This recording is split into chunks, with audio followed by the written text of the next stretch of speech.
Amis fermiers, amis fermières, bonjour. Nous profitons toujours du radio-soleil de notre contrée, soleil qui cache peut-être un petit peu de radioactivité, semblerait-il. Enfin bon, toujours est-il qu'aujourd'hui, donc, nous allons vous proposer un petit déballage rapide du Razer Black Widow que vous connaissez déjà, mais en version Ultimate. Je vous cache pas qu'il n'y aura pas beaucoup de changements normalement par rapport au Black Widow normal, si ce n'est qu'il y aura cette fois-ci un peu de rétroéclairage. Évidemment, avec le beau jour, je ne pourrai pas vous le présenter de façon rétroéclairée, ça ne rendrait rien à l'image. Donc, je vous présente l'objet. Alors évidemment, comme d'habitude, c'est toujours bien ficelé. Cette fois-ci, j'espère ne pas rater mon déballage en direct. J'ai retiré l'autocollant, vous n'avez pas vu, c'était hors champ, mais c'est vrai pour de vrai et je ne mens pas. Voilà. Donc évidemment, toujours présenté à l'endroit. Vous voyez comme quoi je vais pas trouver mes mots, le marquage me perturbe toujours puisque j'ai eu la sensation de vous le présenter à l'envers, ce qui n'était évidemment pas le cas. Alors, donc le Black Widow tout court, pardon, c'est du mécanique, switch bleu, switch chéri bleu, donc course assez souple et point tactile, c'est-à-dire un clic en gros quand vous descendez, ce qui fait que parfois il est assez mal noté par son bruit important. Alors j'essaye de tout sortir, je tente de tout sortir sans tout casser. Voilà, hop, je suis hors champ, je reviens dans la caméra.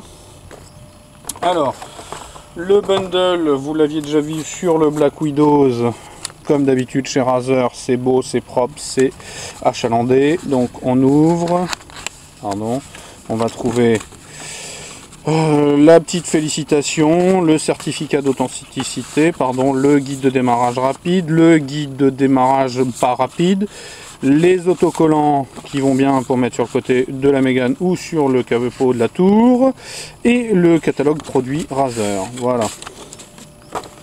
Donc le Black Widow en lui-même, Black Widow, décidément je mets un S à chaque fois à la fin alors qu'il n'y en a pas. Le voici. C'est glossy, ce qui fait parfois un peu jaser les gens parce qu'effectivement, si vous mettez les doigts, ça se salit très vite. Je ne sais pas si vous l'entendez avec le bruit de fond, mais le mécanique, il y a un clic. Donc évidemment, c'est très souple. On trouve quelques petites touches multimédia ici, qui seront bien entendu commandées par la fonction. La touche de game, c'est-à-dire la désactivation de la touche Windows, la puissance du rétroéclairage et éventuellement la mise en veille de l'ordinateur. Sur le Black Widow, Razer a choisi un lettrage relativement particulier, à l'image de cet équerre qui fait office de R. Ceci étant, c'est rétroéclairé, le petit sigle s'allume, c'est pour l'avoir eu sur le Black Widow premier du nom, c'est pas mal du tout. Avec le rétroéclairage, je pense que ça doit être assez joli et illuminer bien correctement votre bureau. En dessous, des patins en caoutchouc, normal. Une petite patte de réglage pour le surélever, ce qui est assez rare sur les mechas, d'ailleurs je crois bien que la plupart n'en ont pas. Le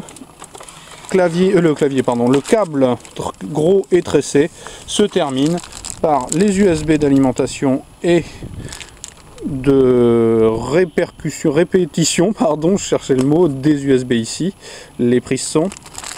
De l'autre côté, il n'y en a pas, donc vous avez un USB et deux prises son, et les connexions qui vont sur la machine, pardon, ici. Donc le tout en plaqué or, c'est un très beau clavier. Ceci étant, les goûts et les couleurs sont dans la nature, je le trouve très beau, mais j'aime pas le lettrage, je l'ai déjà dit. Et c'est un produit qui est vendu 119 ou 129 € de tête, je peux me tromper. Ça reste assez cher, mais ça reste du mécanique. Et à ce jour, je le répète encore une fois, on va me prendre pour un intégriste du méca.